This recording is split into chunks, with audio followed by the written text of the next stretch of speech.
Three, two, one. Welcome to the SaaS Pulse Show. My name is Michael Bertoni, and I'm the founder and CEO of SaaS Talent. And unbelievably excited today, everybody. I'm always excited, but right now I'm unbelievably excited because I'm connecting with Robert, and we are seeing the vision open up, right? The world is opening up. So let me introduce you to Robert. So Robert Burke is the founder and CEO of Sobo. And as you know, if you're listening to this show right now, you know building and scaling a business is hard, right? Welcome to your business growth platform with Sobo. So it's great to have you on the show, Robert.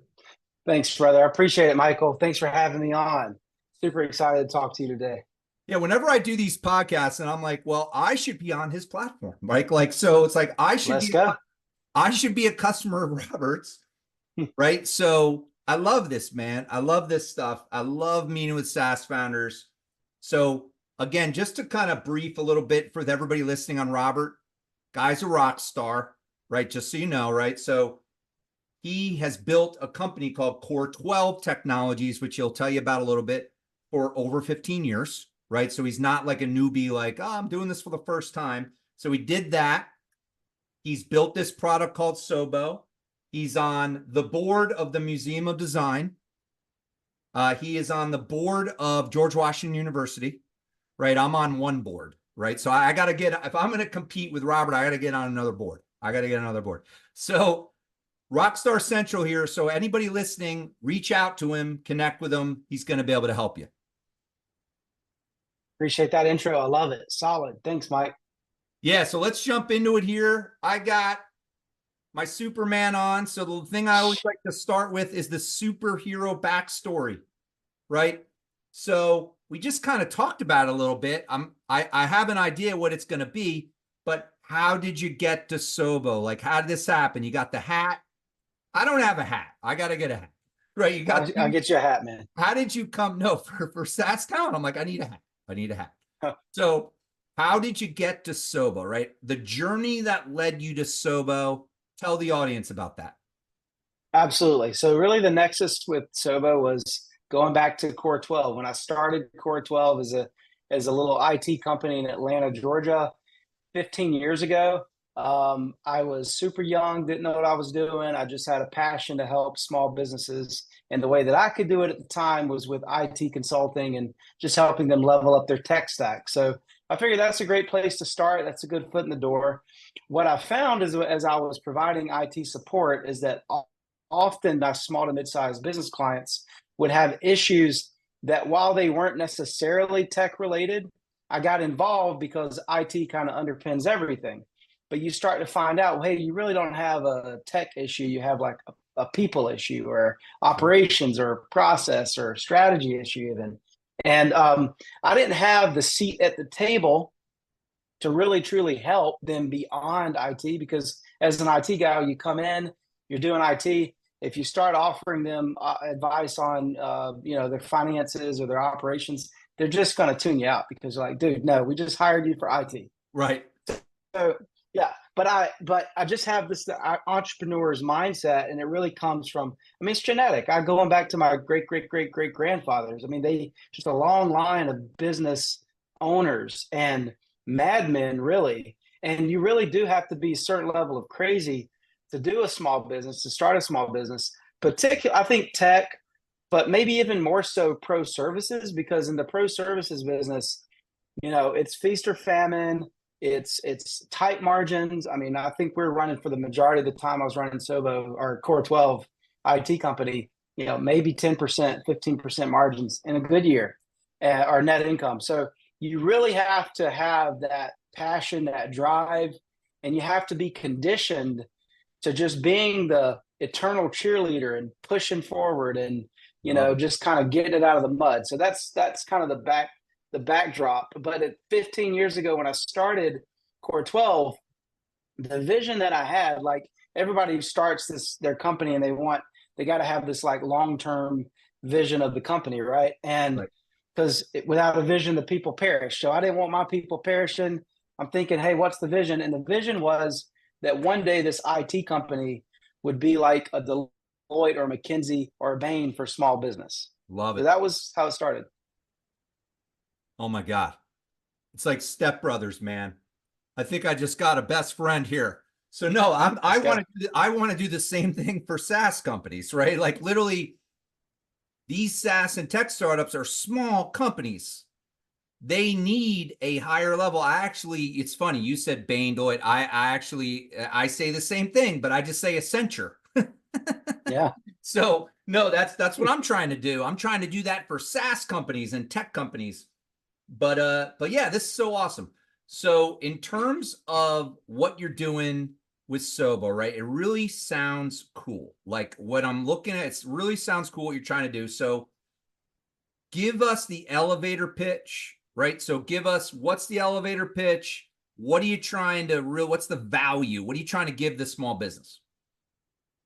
The most succinct elevator pitch that I've been able to come up with is Sobo is a business acceleration platform that empowers SMBs with both data-driven insights and human expertise to accelerate their path to prosperity.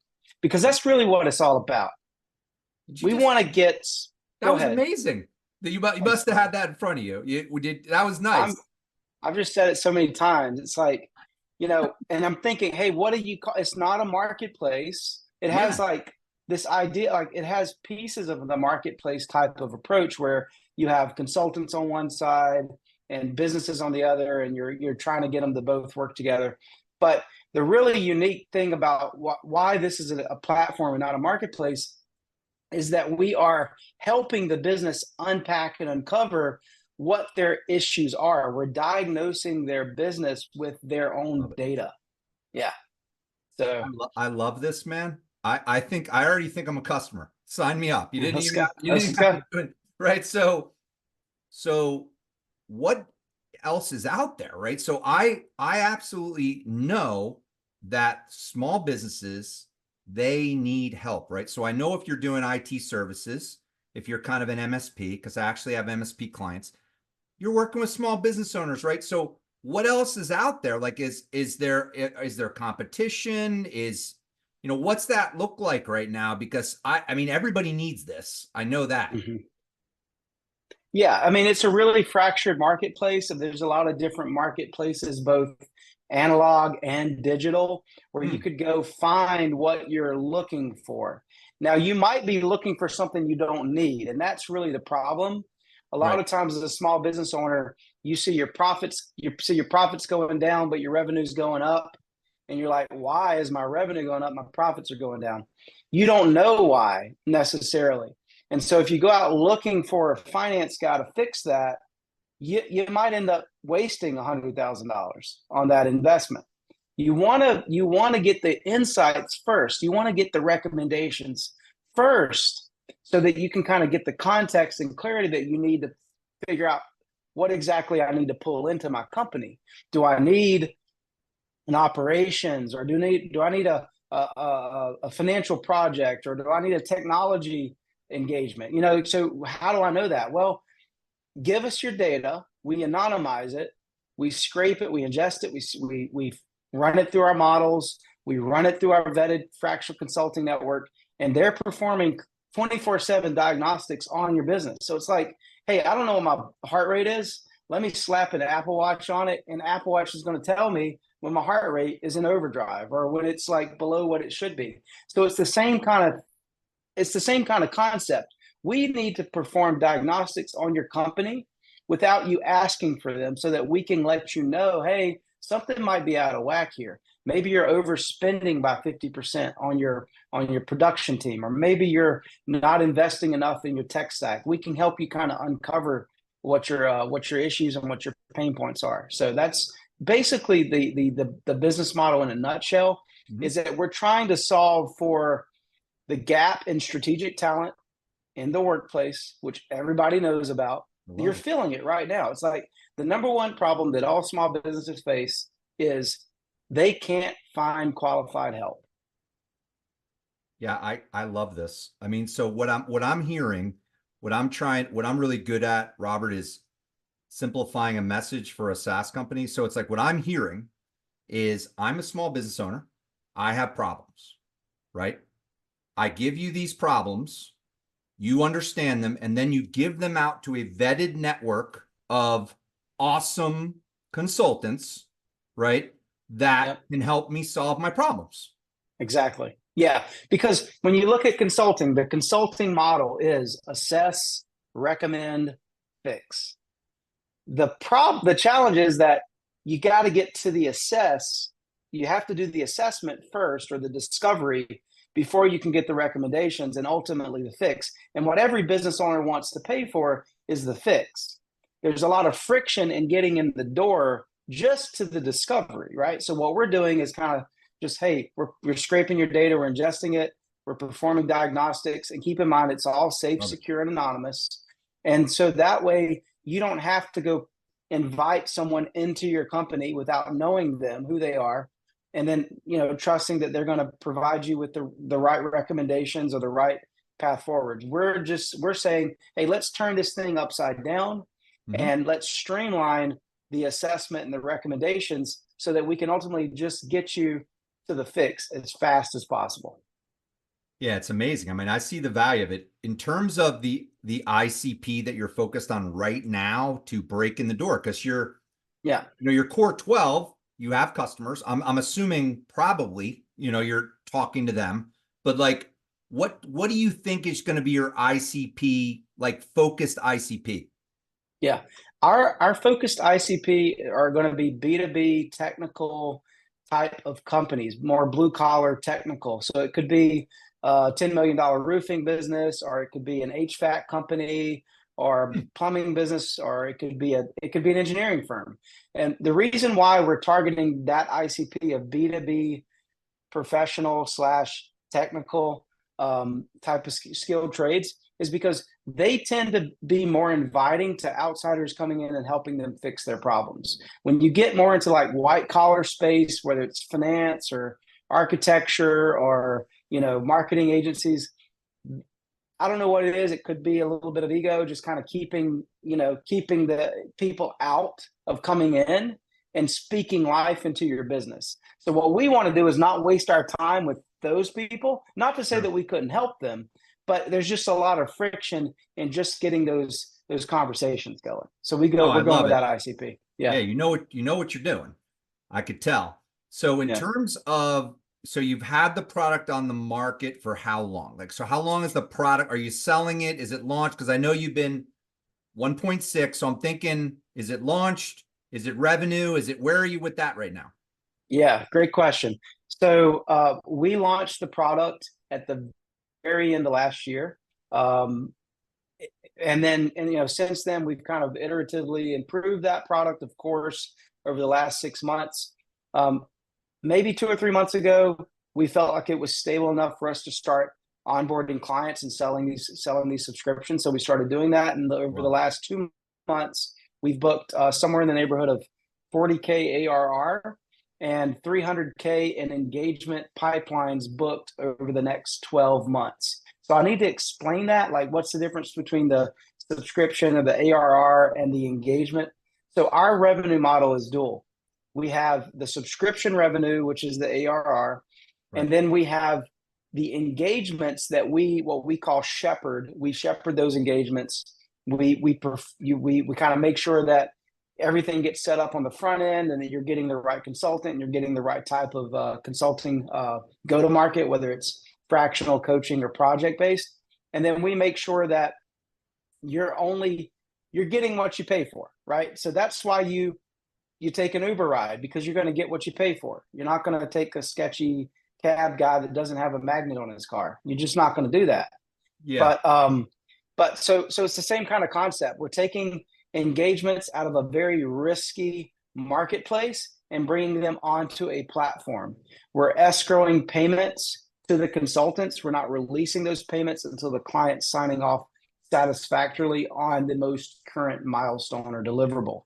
So anyway, I don't want to get too much into detail about that, but the reason why I explain it is because those engagements, you know, they could be a $10,000 engagement, it could be a $100,000 engagement. Our take rate on engagements is 30%.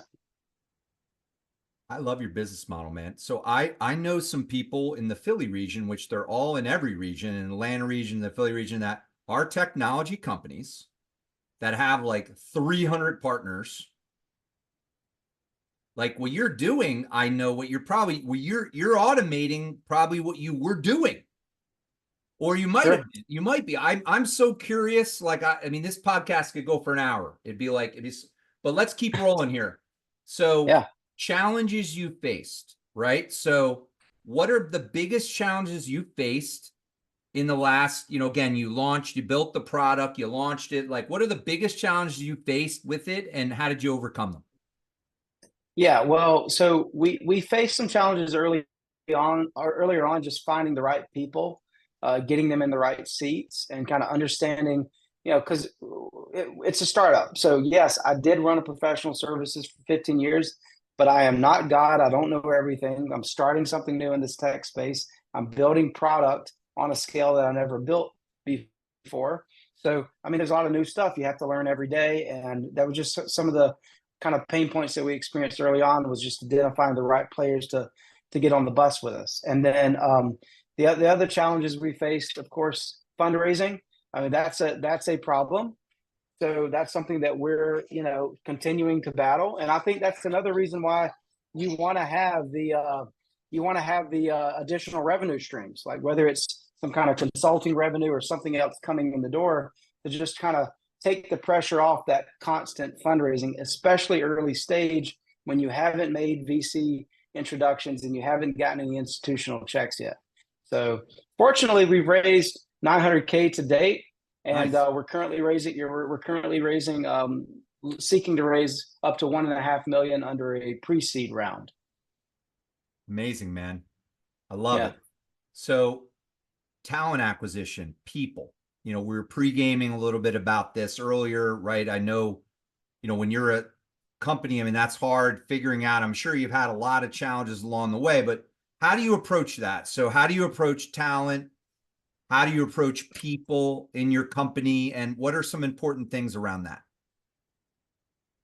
Yeah. I mean, so I think the way that you approach people is, number one, understanding that it's probably the most critical decision you're going to make is hiring the right people to work for your company that has no revenue, that has very small prospects of ever doing anything. I mean, just being realistic. Most Right. startups, they don't get access to the funding. They don't find the right people to execute. And you need to get people that can understand your vision and that can execute it, that can make it a reality. And that Right. is, I've found to be somewhat difficult. Yeah, no, absolutely. So advice, right? So Yeah. again, everybody listening right now, he had a company or has a company for 15 years, still has it, built this software product. I see so many companies doing this. So if you're listening to this right now and you're thinking about, can I build a product? He was generating revenue in his company. So biggest piece of advice that you would give people listening, a lot of solopreneurs listen to this, new entrepreneurs, people like that. What are 2 or 3 biggest piece of advice you would give them? And how would you help them? All right. So my number one advice is that you have to be the eternal cheerleader, because no one else is going to do that job for you. So you have to always be excited, ready to face, whatever headwinds are going to come your way that day. And just, you just got to keep that positive attitude. That's Yeah, number one. All love it. right. Number two is, it's all about conditioning. You have to be conditioned. I highly advise you to make sure you have plenty of career experience, staying up all night, burning the midnight oil. You're gonna have to work like you've never worked before. So make sure that you are conditioned to doing that. Love Yeah. it. So this has been a great podcast, man. I'm looking forward. Let's debrief here, Robert. Yeah. So again, everybody listening right now, Robert Burke, founder and CEO of Sobo, right? You want to grow your business. You're a small business, right? He's talking like blue collar, professional services type companies. If you know any of those companies, send them his way. So it was awesome having you on the show, and let's debrief for a couple minutes, and I'm looking forward to working with you. Let's go, man. Thanks, Michael. Appreciate it.